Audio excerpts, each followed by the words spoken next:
Hi students, this is Vishal Pandey and I welcome you all in my YouTube class. So as you can see on your screen, the portrait of a lady written by Khushwant Singh, an established Indian author, politician, lawyer, novelist, and a short story writer. So basically, we can say that a versatile man altogether. We will understand this story, the portrait of a lady written by himself, how he wrote this story, what was the background based on this particular story. Each and everything will be discussed by me. First, let us understand something about author. Well, Khushwant Singh, as you know, that he was from Punjab, and when India got partitioned in 1947, he was, mature at that time, and each and everything had happened before his eyes. Because he was born in 1915, children, he was born in 1915 and he died in 2014. So ultimately, a healthy life he lived upon.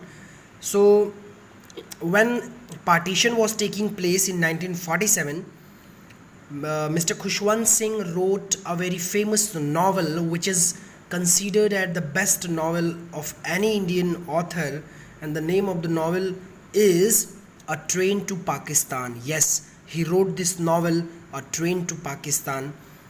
There are so many short stories written by him, and one of them is The Portrait of a Lady. We will understand what is the portrait and what is the lady all about his talking. So before starting explanation line by line, let me brief you the summary of this story. Let me draw your attention towards the summary. First of all, let me tell you that there is three segments in this story, three phases of this story. There are three phases. First phase, where narrator, the boy, small kid, the children, you get child, you can say, he is supposed to live with his grandmother in his village. This is the first phase of the story. Second phase, the child's parents, father and mother, they supposed to live in city. They wanted to become rich. For sake of becoming rich, they went city to do some work, and they did it. And after some years, the parents took his child and that grandmother along with them to city. So the second phase will based on city, and the last phase, which is the third phase, after completing his schooling and college life, after completing his schooling, that child has grown up now, and he supposed to leave his country and went abroad for his higher education. So when he left his home, when he left his country, that time, according to author, the third phase takes place. So we will understand the summary first, and then we will move forward and understand this chapter in detail, the portrait of a lady. Let's begin. So as you can see on your screen, summary of this chapter, it is clearly mentioned that the portrait of a lady, Khushwant Singh has given an account of his grandmother. So altogether the story will revolve around his grandmother. He draws a lifelike portrait. She was very old, her face was wrinkled, her hair was white. It was hard to believe that once she had been young and pretty. So altogether, grandmother is like grandmother only, and once she also supposed to be young, but so many years before. His grandfather's picture hung above the mantelpiece in the drawing room. He wore a big turban, his clothes were loose. He looked at least 100-year old. It was hard to believe that he had once a wife or children. So altogether, his grandmother is no more, he has been dead, and his portrait is hung over the wall. Khushwant Singh loves his grandmother very much. Khushwant Singh means author. Author is the narrator of this story. And Khushwant Singh loves his grandmother and lives along with her all happily.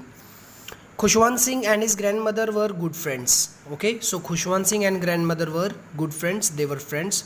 His parents went to city for what? For gaining money, for gaining profit. They left him with her in the village. She took good care of him. She stands for grandmother. Took care of whom? The children, Khushwant Singh. She used to wake him up in the morning. She got him ready for the school. She said her morning prayer in sing-song manner. She hoped that he would learn it by heart. He liked her voice but never bothered to learn it. So altogether you can see in these lines, how grandmother works hard in terms of getting his child well trained, well learned man, and altogether she wants that this boy should become a good citizen. So hard work has been done by grandmother. His grandmother always went to school with him. Along with him, his grandmother also went to school. Why? The school was attached to the temple. So whenever boy used to went to his school, grandmother used to went to the nearby temple. The priest taught children the alphabet and the morning prayer. The children sat into rows in the veranda. They would sing the alphabet or the prayer in chorus. So altogether this hard work is going on. Let us see the second phase of the story. The narrator's parents sent for them in the city. It was turning point in their friendship of grandmother and the child. They shared the same room, but grandmother no longer went to school with him. The narrator used to go to an English school in a motor bus. There were no dogs in the streets. No grandmother took a feeding the sparrows. So altogether the grandmother is now unhappy in the city, because in the village area she used to cook the food for the child by herself. She used to take him along with her to the nearby school and the nearby temple, and she used to care a lot for him. But now in the city, the affection, the love has been divided into grandmother, the father, and the mother itself. So altogether she thinks that her love for that little child has been divided in several parts. So altogether she is not happy in city. So this was the summary of the story. We will have the third phase as well. I'm going to explain this line by line in the next video.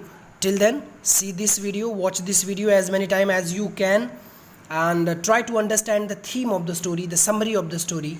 We will meet in the next video. Till then, bye bye.